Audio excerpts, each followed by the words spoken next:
OVNI sobre os Andes.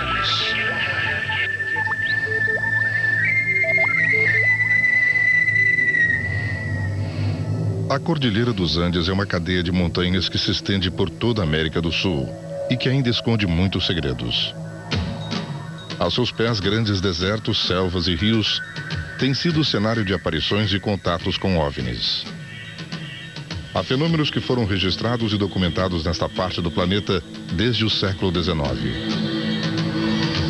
No extremo austral do continente, no Chile, encontra-se o mais antigo documento escrito sobre objetos voadores não identificados.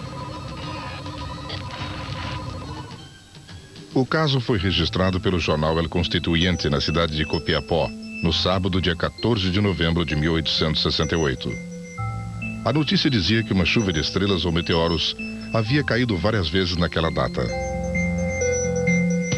Pesquisadores de renome como o ufólogo francês Jacques Vallée consideram este caso como o primeiro registro fidedigno de uma onda de OVNIs, isto é, uma concentração de objetos voadores não identificados sobre o mesmo lugar em curto período de tempo. O número de ocorrências cresceu nos últimos anos, com o aumento da atividade de OVNIs não apenas em locais isolados, com poucas testemunhas, como também nos grandes centros. Outros casos foram mantidos em segredo até agora. Poderia indicar por onde eles entraram. Na região sul do Chile, recentemente, 2 geógrafos realizaram uma das aventuras mais ousadas da ufologia contemporânea. Saíram em busca de um OVNI que estaria enterrado no topo de uma montanha desde o início do século. É nesta direção.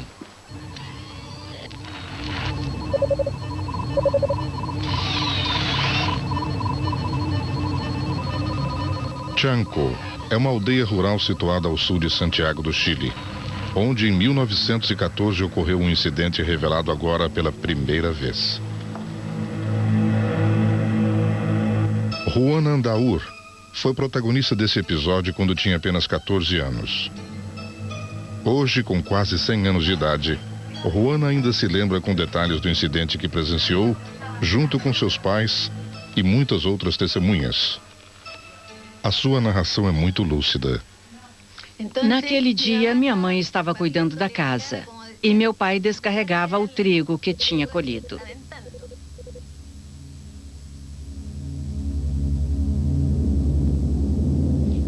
De repente, eu vi se aproximando uma coisa parecida com um remo, assim como umas vigas pequenas. Apareceu ali, indo do leste para o oeste, em formação diagonal, fazendo um barulho enorme. Todos nós ficamos assustados, sem saber o que fazer. Tinha pelo menos uns 2 metros de cada lado. E fazia um barulho assustador, como o barulho de um avião. Nós achamos que era o fim do mundo.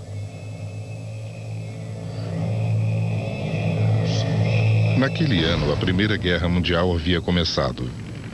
Os aviões que cortavam os céus em 1914 eram biplanos delicados, construídos com tela e madeira. Portanto, era impossível que o objeto avistado em Chanco pertencesse a alguma força aérea da época. Foi visto de perto. Nesse dia teve um casamento aqui na escola e as pessoas todas saíram assustadas para ver o que estava acontecendo. Um aparelho que havia caído ali fazendo um barulho assustador.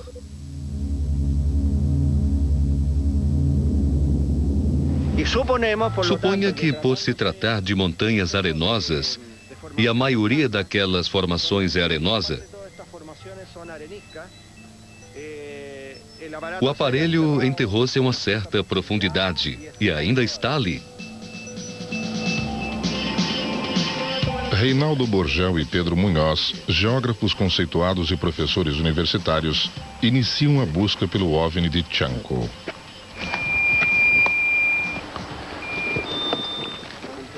2 militares equipados com detectores de minas se juntam à expedição.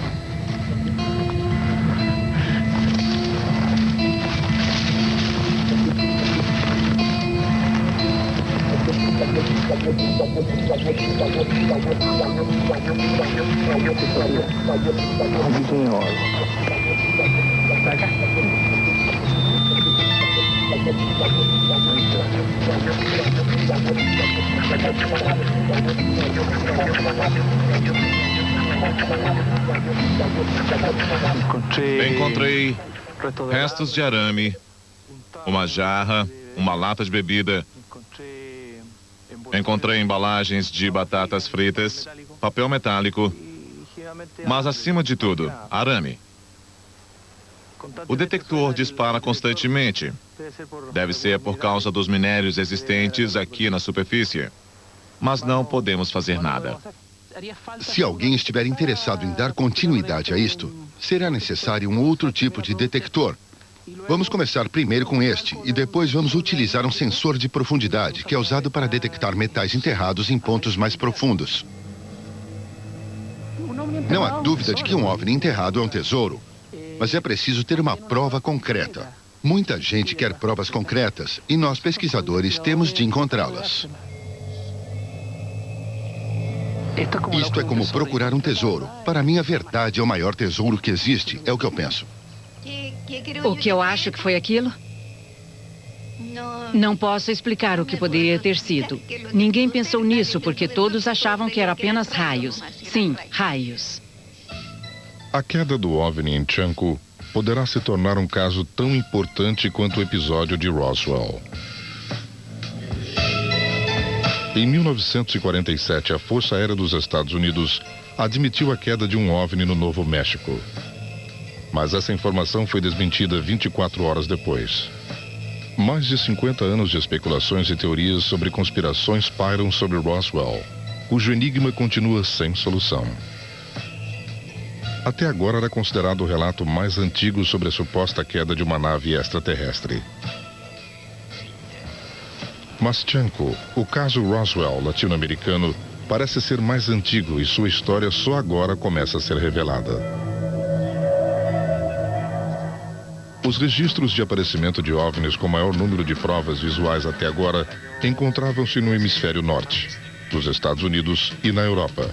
No entanto, há pelo menos 3 décadas, os ufólogos e entusiastas vêm registrando com suas câmeras fotográficas e de vídeo inúmeros aparecimentos em países latino-americanos, como o México, Brasil e o Chile.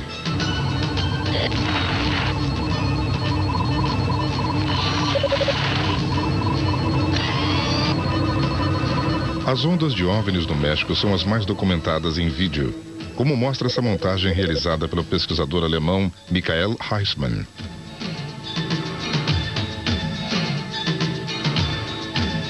OVNIs filmados por mais de um observador e de diferentes pontos de vista, como este em 1991, fazem parte desta montagem.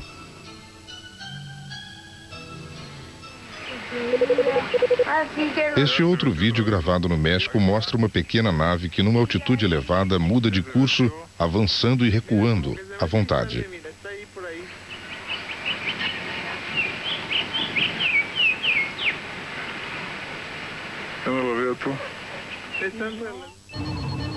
O Brasil é outro país latino-americano que apresenta relatos importantes sobre contatos com OVNIs. A revista brasileira UFO conta com mais de 100 colaboradores. Ademar Guevaert, editor da revista, destaca a importância desses casos e mostra que, apesar da distância que separa os dois países, são muitas as coincidências entre os acontecimentos no Chile e no Brasil. Quando os registros das ocorrências ultrapassam o nível normal, primeiro deve-se determinar qual seria um número normal de aparições em Santiago. Suponhamos que seja de um caso por semana. Se acontecem 10 por semana, não é uma onda. Vamos supor que somos tripulantes de um disco voador. Esse disco voador foi construído, foi concebido de acordo com a tecnologia de algum planeta distante daqui. E nós fomos os escolhidos para estar ali.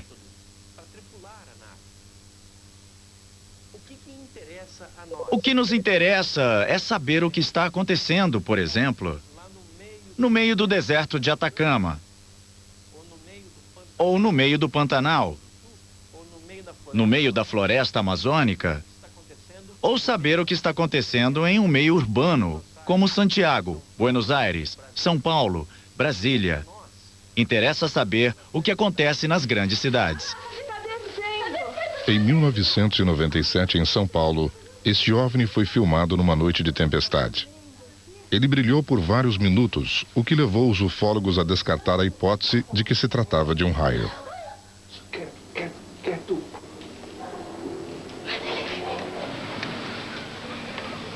Numa movimentada praia do litoral de São Paulo, em 1997, apareceu uma formação triangular de OVNIs sem que ninguém percebesse. Um cinegrafista amador gravou a cena por acaso e só percebeu os OVNIs ao assistir a gravação.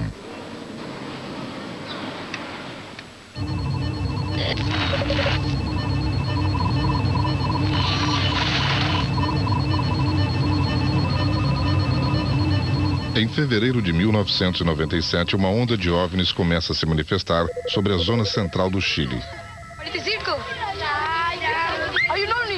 Este objeto não identificado foi avistado sobre a cidade de Quilpué. Desapareceu depois de ter sido visto por dezenas de testemunhas.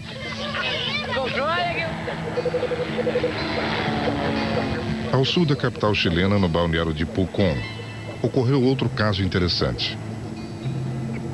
O OVNI de Pucón apareceu durante um show acrobático dos Falcões, da Força Aérea do Chile. 2 vídeos gravados a partir de diferentes pontos de observação mostram um anel, que não tem a mesma consistência da fumaça que os aviões soltam durante as acrobacias.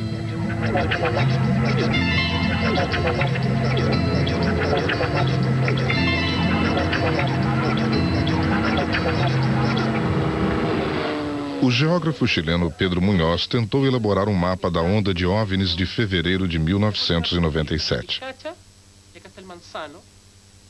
Por exemplo, pode-se dizer que existe uma correlação positiva. Isto é, quanto maior a população, maior quantidade de aparições, pois existem mais testemunhas.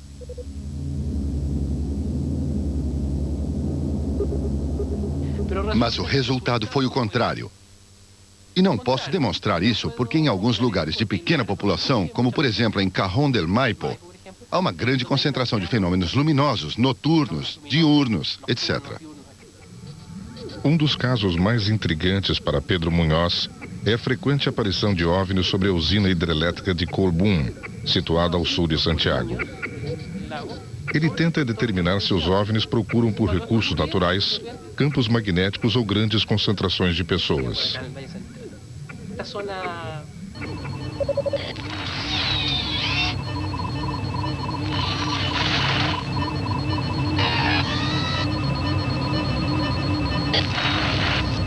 Esta é a represa da usina hidrelétrica de Colbún. Nos arredores desta usina, os OVNIs aparecem periodicamente. Segundo os moradores, os OVNIs roubam energia dos cabos. Acho que seria interessante se as crianças contassem o que viram. Quem quer começar? Quem de vocês já viu um OVNI?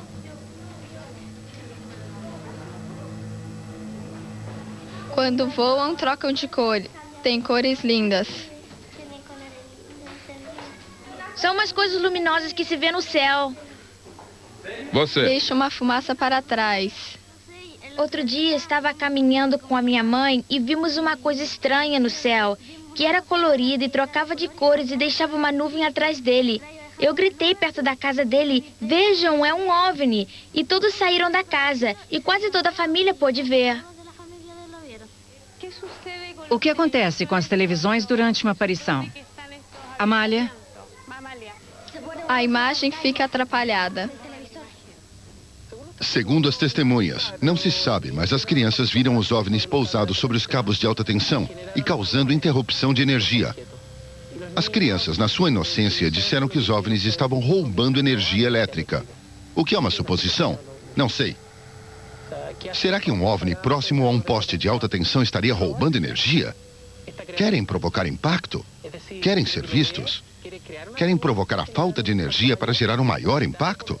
Impacto publicitário? Ou de fato estariam roubando alguma coisa? Não roubando, mas tirando energia ou se alimentando dos campos magnéticos gerados pelas torres de alta tensão? Não sei, são apenas hipóteses, e tão boas como qualquer outra. Tendo reunido todas as informações, o geógrafo Pedro Munhoz conseguiu traçar o caminho da onda de fevereiro de 1997. A rota descoberta por Munhoz forma um corredor que vai desde o Oceano Pacífico até a Cordilheira dos Andes, na direção do território argentino. O corredor inclui Colbún, onde está a usina hidrelétrica visitada constantemente por OVNIs, e Chanco, o mesmo local da queda do OVNI em 1914.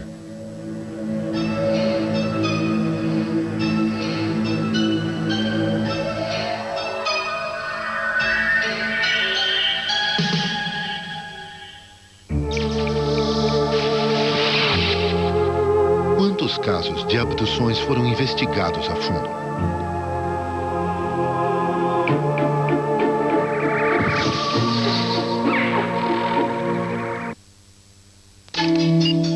Hoje, a tecnologia abre caminho para novos mundos. O norte-americano David Jacobs tem um arquivo com 700 casos de abduções.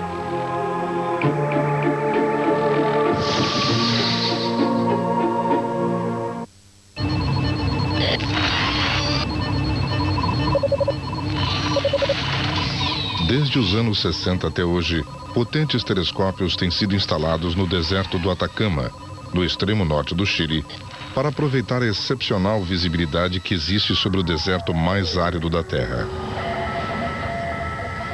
Especialistas do mundo todo vêm até aqui com a esperança de obter imagens e respostas para os grandes enigmas do universo.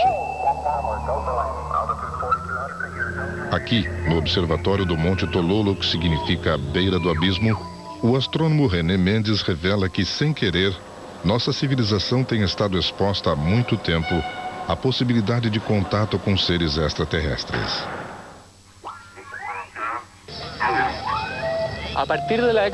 Desde a década de 20, a Terra vem emitindo ondas de rádio. Faz 70 anos que a Terra envia ondas de rádio ao espaço. Essas ondas de rádio têm viajado pelo espaço, levando informações diárias sobre os seres humanos. Essas ondas começaram a ser emitidas no início da era do rádio e têm se difundido, atingindo um raio de 70 anos-luz ao redor da Terra ou ao redor do Sol. Há 70 anos-luz, há uma grande quantidade de estrelas. E se existissem civilizações tecnologicamente avançadas, captando os sinais de rádio e capazes de decifrar estes sinais, provavelmente, neste momento, elas estariam ouvindo a primeira transmissão do rádio Marconi. Una emisión radial. To end the war. Fim da guerra no Vietnã. Martin Luther King foi assassinado hoje. A bomba atômica foi lançada sobre Hiroshima.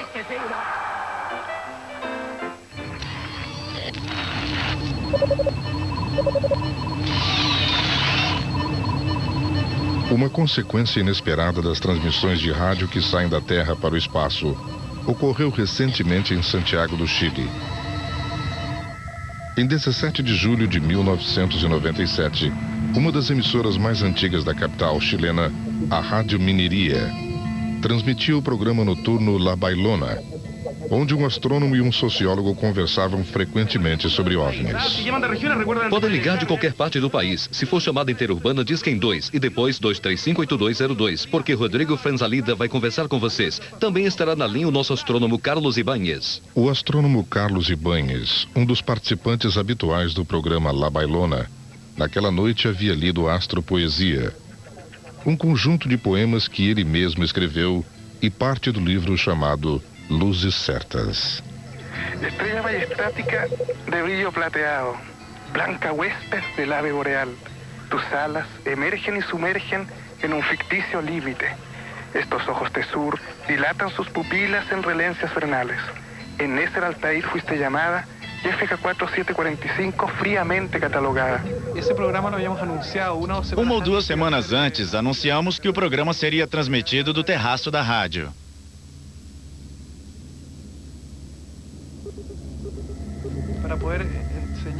Para explicar aos ouvintes os fenômenos celestes, poderíamos mostrar que há algumas estrelas brilhantes e alguns planetas visíveis. E pretendíamos começar lendo um poema.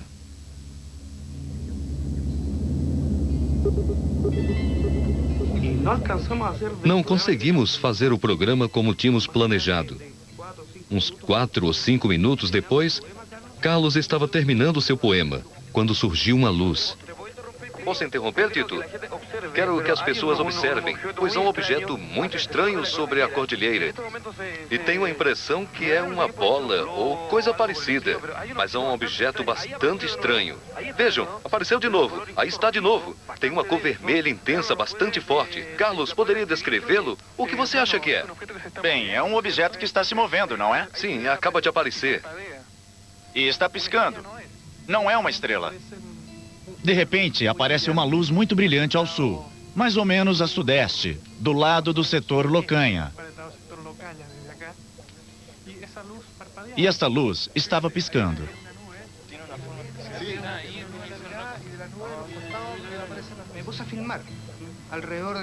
Eu comecei a filmar.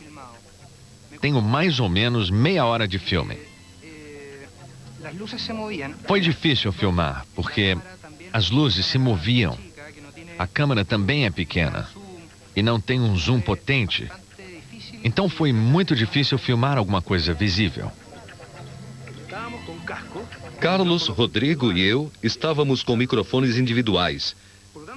Então o que mais se ouvia eram as nossas vozes, mas no fundo eu dizia: neste minuto está se movendo rapidamente para a esquerda. E no fundo, oh, vejam, diziam as 30 pessoas que estavam atrás.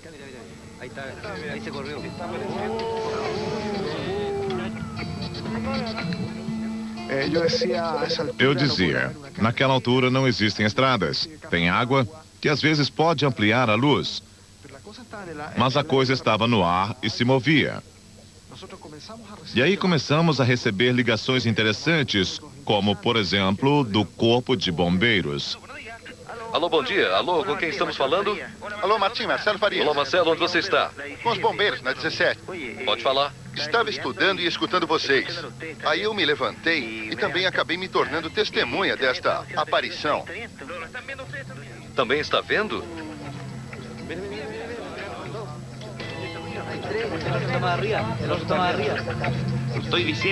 Não estou dizendo que seja um objeto voador, nem extraterrestres, não.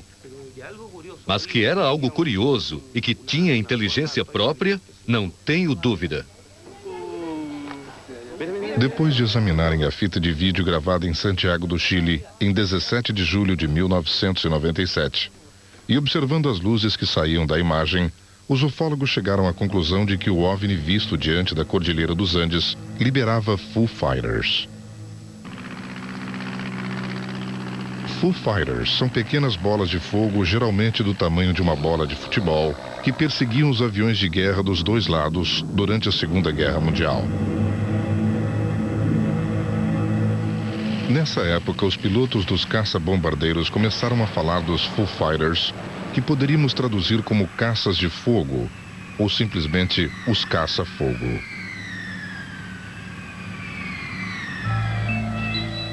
Meio século mais tarde, os Foo Fighters continuam sendo avistados em diferentes partes do mundo, inclusive próximos de aeronaves velozes como o supersônico Concorde.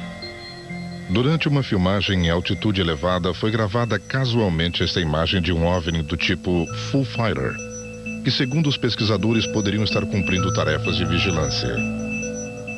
Especialistas em defesa acreditam que algumas armas secretas dedicadas à espionagem podem ser confundidas com OVNIs. O jornalista e sociólogo chileno Raul Sor disse que essas naves espiãs são chamadas drones.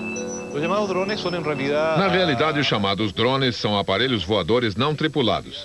Existe uma grande variedade deles há várias décadas. A principal função dos drones é observar.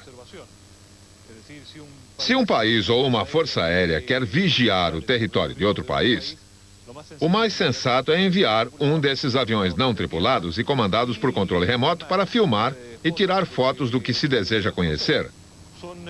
São aviões pequenos que voam relativamente baixo e têm a vantagem de serem de difícil visualização. Mas muitas vezes esses drones, que são muito silenciosos, podem ser confundidos com um OVNI, porque as pessoas não sabem do que se trata.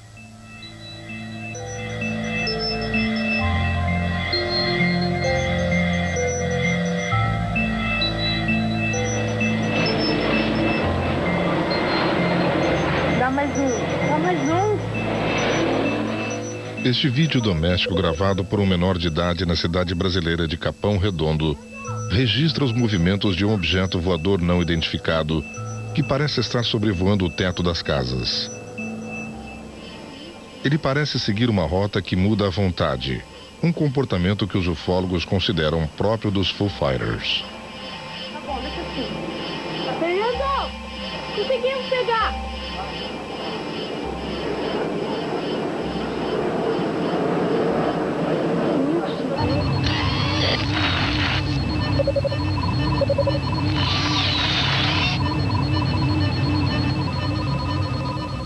Perto da cidade de Santiago do Chile, aos pés da Cordilheira dos Andes, 3 jovens ufólogos chilenos realizam uma vigília junto ao rio Maipo. Eles pertencem ao Projeto Radar, uma iniciativa dos pesquisadores que buscam provas sobre OVNIs nas regiões do país consideradas zonas quentes, devido à frequência de aparições. Estamos preparando o equipamento para estarmos sempre atentos. Se avistarmos alguma coisa, gravaremos. Em apenas 10 segundos, 15 segundos ou 3 segundos, pode acontecer alguma coisa especial, fenomenal. E é por isso que estamos aqui. Após concluírem as investigações e análises com auxílio de computadores, os especialistas fazem uma seleção de vídeos como esta, que consideram uma prova real das atividades dos OVNIs na Cordilheira dos Andes.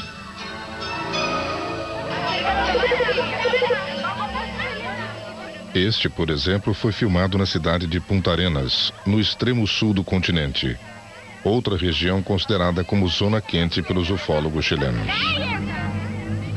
Esta grande estrutura com luzes que se deslocava durante a noite sobre o teto das casas da cidade foi filmada por uma jovem chamada Paula Munhoz, durante uma reunião de amigos.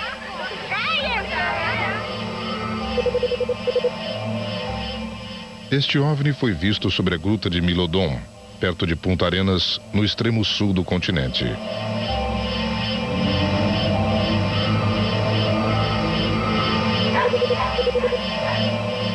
Este objeto voador não identificado foi filmado em Angol, na região sul do Chile, depois de ter faltado energia elétrica em toda a cidade. Apúrate, mami, apúrate. Señales, dale señales. ¿Estás filmando tú? Sí. Este último vídeo foi gravado pelo ufólogo Mário Pizarro em pleno deserto do Atacama, durante uma vigília. E é uma das principais conquistas do Projeto Radar. Como un reflejo arriba de la luz que tenemos.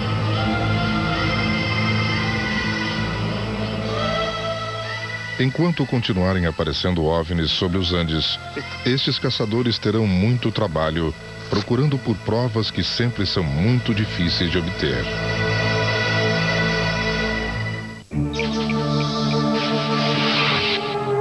Em termos mundiais, qual é o caso de abdução considerado mais importante já ocorrido na América Latina? A mais importante foi a de Armando Valdez, um cabo do exército chileno, que ocorreu no deserto de Atacama em 1977.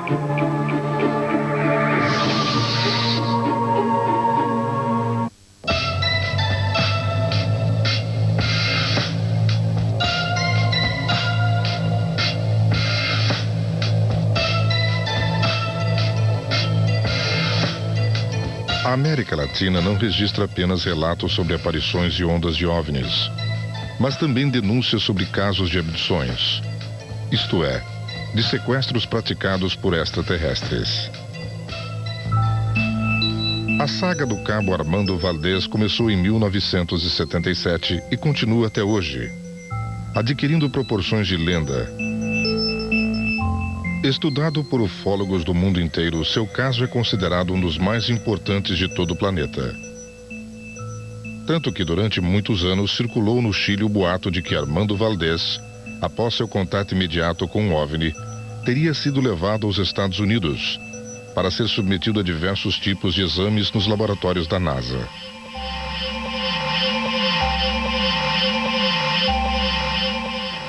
Raul Salinas serviu o exército como voluntário e era um dos recrutas que estavam na patrulha chefiada pelo cabo Armando Valdés. Ele é Raul Salinas. Ele é Ivan Robles Rivero. É o que assina Germán Riquelme Ovalle, Pedro Rosales, não me lembro. Humberto Rojas é outro membro da patrulha que, depois de muitas buscas, foi localizado e concordou em dar com exclusividade o seu relato dos fatos. 17 de maio de 77. Imagine. Veja, aconteceu em 25 de abril e saiu em 17 de maio. Era mais ou menos umas 3 da manhã. Rosales estava deitado no que chamávamos de telhado de madeira.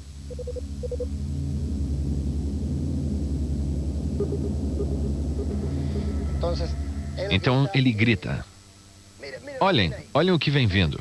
E é claro que nós, ao ouvirmos como ele gritou, saímos, nós 3 saímos, nós 4 que estávamos dentro, e o cabo Valdés.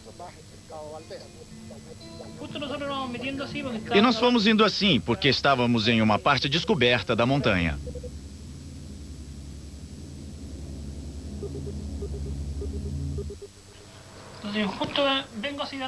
Fui assim caminhando, e mais atrás, os outros 2 homens que trocavam o turno disseram: o cabo, olhe. Então eu dei meia volta e olhei. Uma grande luz desceu do céu, saiu de trás da montanha. Nós estávamos de frente para a montanha. Saiu na noite e ficou na nossa frente. E foi para a montanha ali, na frente.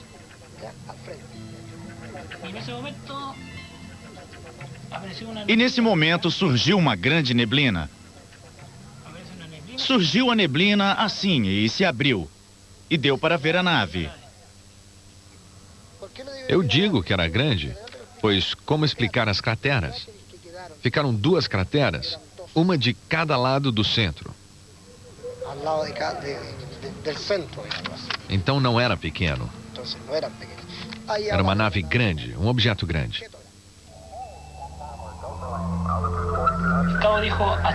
O cabo disse: vamos parar aqui, ninguém se move. Se alguma coisa vai acontecer, se vão nos levar, que nos levem. Então o cabo Valdés, que era muito religioso, começou a rezar e pediu que todos rezassem. E ele dizia,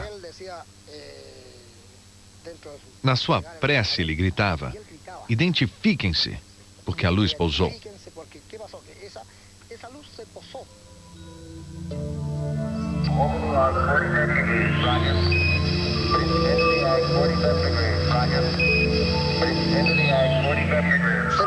E ele desapareceu. E todos gritaram: o cabo, o cabo. Procuramos e ele não estava. Chamamos e ele não apareceu. E começamos a perguntar pelo cabo Valdés. Viram o cabo? E a nave ali, bem ali.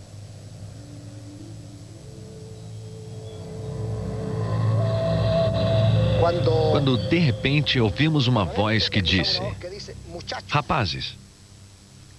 E nós corremos, e era o cabo Valdés, e fomos ao encontro dele. E fomos na direção dele. E vimos o que parecia um boneco que foi jogado de uma certa altura. Ele caiu aos nossos pés. Parecia morto. E era o Cabo Valdez. Como ele era pequeno, eu pensei que fosse um deles. Pois quando eu o vi com a barba grande e tudo aquilo... Ah, e os olhos que estavam saltados. E fomos até ele para pegá-lo. E ao nos aproximarmos, vimos que ele tremia. Nós o agasalhamos e ele nos olhava com os olhos arregalados. Então ele começou a falar. Vocês não sabem quem somos e nem de onde viemos. E depois mudou a voz, dizendo... Vocês não sabem de onde viemos e nem quem somos.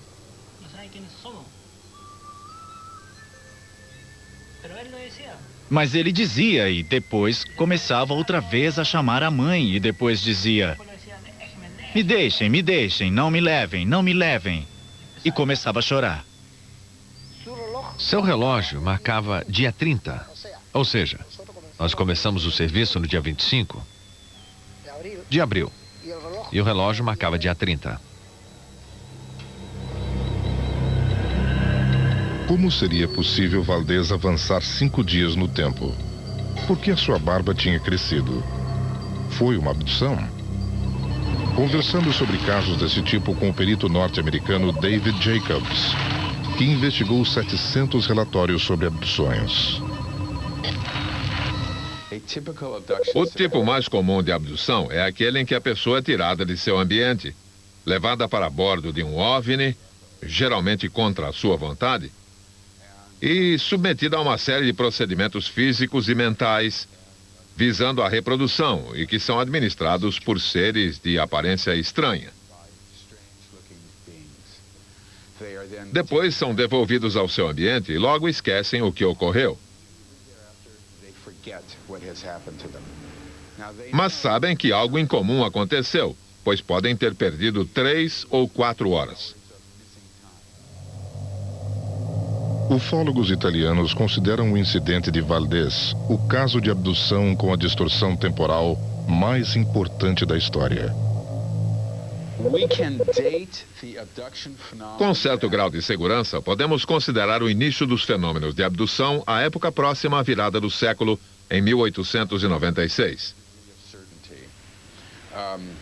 Eu acho que agora estamos entrando na etapa final. Acho que estamos chegando ao final deste programa. E acho que a meta é a produção de bebês híbridos. Creio que é por isso que estão aqui. Para a produção desses bebês. Todos os abduzidos sofrem um procedimento reprodutivo. Todos, sem exceção. Até onde sabemos. De fato, é por isso que são abduzidos, basicamente por esse motivo. Até hoje não foi possível confirmar se o Cabo Valdez foi submetido a algum tipo de experiência. Mas em outros casos, como os que Jacobs investigou, sempre houve indícios sobre algum tipo de manipulação física das vítimas. A pergunta é, por que querem fazer isso? E a resposta é, não sabemos. Não sabemos por quê. Não sabemos. Não entendemos esta parte. Sem dúvida, acho que será algo nocivo para a nossa sociedade. Mas quanto mais estudo este fenômeno, menos ele me agrada. Os membros da patrulha nunca mais tiveram notícias do Cabo Valdez. Ao longo dos anos, viram surgir um mito em torno de sua pessoa. Contaram várias histórias. Por exemplo, que a NASA tinha feito estudos com ele, que o exército tinha mandado fazer hipnose, que tinha ficado louco, que tinha se tornado um gênio em matemática. Muita coisa foi dita. Mas, na verdade, nós, ou pelo menos eu, nunca tive a oportunidade de verificar o que realmente aconteceu com ele. Valdez ainda é militar. Está servindo no setor veterinário do Exército e mora na cidade de Coyhaique, mais de 1000 quilômetros ao sul de Santiago do Chile. Até hoje o Exército proíbe de dar entrevistas. Mas Valdez espera dar baixa dentro de alguns anos e promete que vai finalmente contar a verdade a seu respeito em um livro. Onde foram instalados os telescópios de última geração mais potentes do mundo?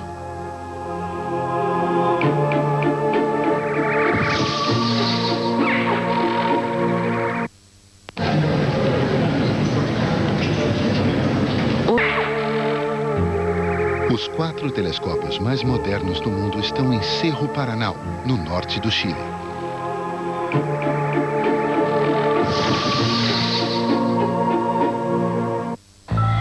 As belas e amplas paisagens da América Latina são propícias para a meditação e para a percepção de fenômenos paranormais.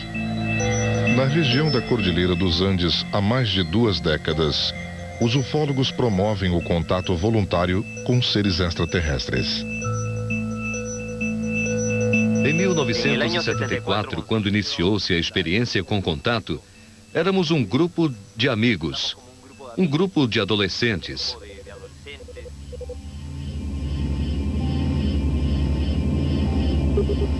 Recebemos a primeira mensagem em 22 de janeiro de 64 e a primeira aparição que reforçou o contato em 7 de fevereiro desse mesmo ano. Desde o início de suas experiências com OVNIs em meados dos anos 70, o ufólogo peruano Sixto Paz tornou-se a pessoa contatada mais famosa da América Latina. Pouco antes de 22 de janeiro de 1974, Sixto Paz recebeu mensagens telepáticas de um ser que se chama Oxal, que, segundo ele, vive em Júpiter. Oxal inspirou-o a fundar o grupo Rama, Sol na Terra, que hoje tem membros em 35 países. A primeira experiência foi em julho de 74. Durante 15 dias, o grupo com 7 pessoas ficou na floresta. Foi no mês de julho que ocorreu o contato físico em que a nave desceu. Nós vimos a nave descer. Todos vocês, tiram os sapatos. Convidado por outros membros do Rama, Sixto Paz viajou até a região de Rio Cipreses, ao sul de Santiago do Chile. Para relaxamento, vamos respirar 3 vezes pelo nariz, lenta e profundamente. E vamos começar a visualizar uma luz de cor verde. O Rama é um grupo de pessoas que mantém contato com os irmãos mais velhos, que são as civilizações que nos visitam e que dão apoio a todo o trabalho que é feito na Terra atualmente. Em certo momento, o Rama me chamou e eu fui. Isto é, em março fomos a um acampamento em Quinteiro com Sixto Paz e lá aconteceram coisas incríveis.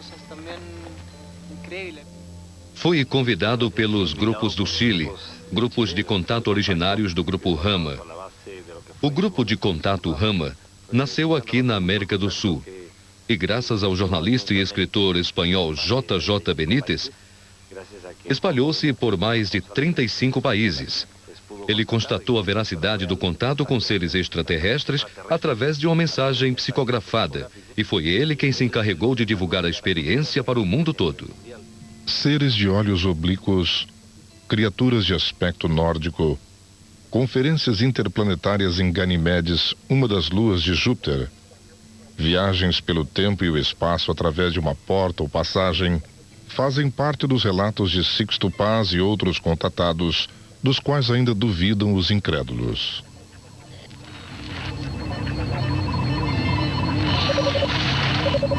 Em 26 de março de 1989, vários jornalistas latino-americanos e equipes de 2 canais de televisão de Miami foram até os bancos de areia de Chilca, a 60 quilômetros ao sul de Lima, para testemunhar um contato convocado por Sixto Paz. Eu acho que esta noite iremos ter um grande acontecimento e vamos aproveitar muito. Não aconteceu nada. Mas no dia seguinte, quando muitos iam embora, José Gray, do canal 23 de Miami, viu alguma coisa. A espera rendeu frutos. Nós vimos e um jornalista fotografou uma luz que surgia sobre as montanhas. E no dia seguinte, a imagem apareceu na primeira página de um jornal local. Eu vi quando chegou no topo da montanha e subiu. Esse jornalista argentino também viu. Ela vinha e desaparecia, repetidas vezes. Nosso operador de câmera também filmou luzes de diversas cores com movimentos bruscos. Para Sixto Paz, isto é uma prova de que o contato foi feito. O contato é verdadeiro e a mensagem é real. Uma mensagem alternativa de esperança para este mundo. Nenhum grupo de contato do mundo inteiro havia convidado a imprensa. E nós já fizemos isso 7 vezes. Não para provar que o nosso contato é melhor, mas para demonstrar que os contatos não são apenas reais, mas que são contínuos. E nossa mensagem é diferente das dos outros grupos de contato. Não quero fazer comparações, mas a nossa mensagem é positiva, é construtiva. Não se fala do fim do mundo, nem da evacuação a bordo de uma nave espacial, como aconteceu com a Arca de Noé, levando os animais da Terra. Não, fala do compromisso deste planeta, isto é, se não aprendermos a viver neste mundo, não poderemos viver em nenhum outro lugar. Enquanto os contatados buscam alcançar a harmonia interior e esperam por alguma mensagem telepática de outro planeta, os cientistas utilizam tecnologia de última geração, na tentativa de encontrar respostas para os mistérios que ainda existem no universo. Estas são as imagens mais recentes de uma galáxia distante, captadas pelos gigantescos telescópios modernos do Observatório da Montanha Paranal, no norte do Chile, os quais entraram em operação em 1998. O Chile ocupa hoje um lugar de destaque no mais ambicioso projeto de pesquisa sobre as origens do universo. O projeto MMA, Millimeter Array, utiliza-se de um radiotelescópio formado por 40 antenas de 8 metros de diâmetro cada. O sistema deverá entrar em operação no ano 2006 e permitirá conhecer a fundo o nosso sistema solar, estudar como nascem as estrelas, como se formaram as galáxias e como era o universo há 12 bilhões de anos. Assim, a região dos Andes, que há muito tempo vem sendo visitada por OVNIs, será transformada em uma plataforma de onde poderemos desvendar os últimos segredos do universo e saber o que os OVNIs estão procurando sobre os Andes.